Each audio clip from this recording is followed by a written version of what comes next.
In this video I want to show you how I use this sled that I made for my table saw along with a dado stack to make these drawer boxes. So the first thing that you do is you butt your piece up to your key that you have right there. That's what that groove is where your workpiece will slide into. Here you'll see in just a second. And boom, it slides right in there. And that way you get perfect spacing every single time. And then you make your cut, slide it over, and so on and so forth.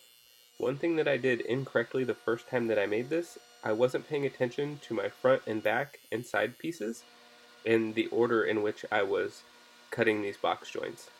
So one thing you want to see here is you flip it so that way it's completely mirrored for your two front and back pieces. And then in a second here, I'll show you how you get the continuous joint so that they interlock perfectly once you start doing your side pieces.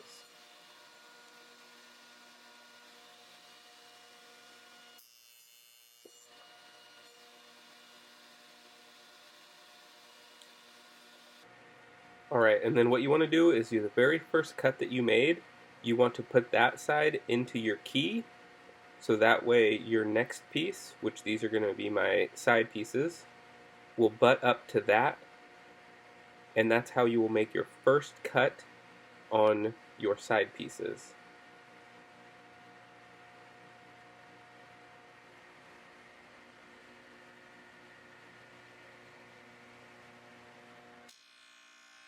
Sorry, I'm just going really slow to make sure that I get a nice clean cut.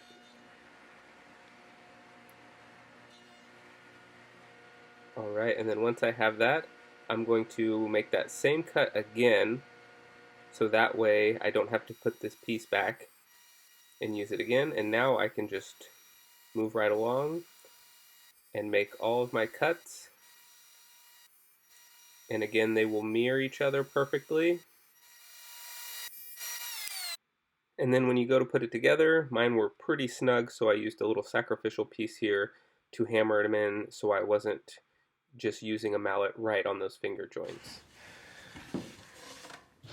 And then you see here, goes together snug. Check for square before you glue it up, but that's it.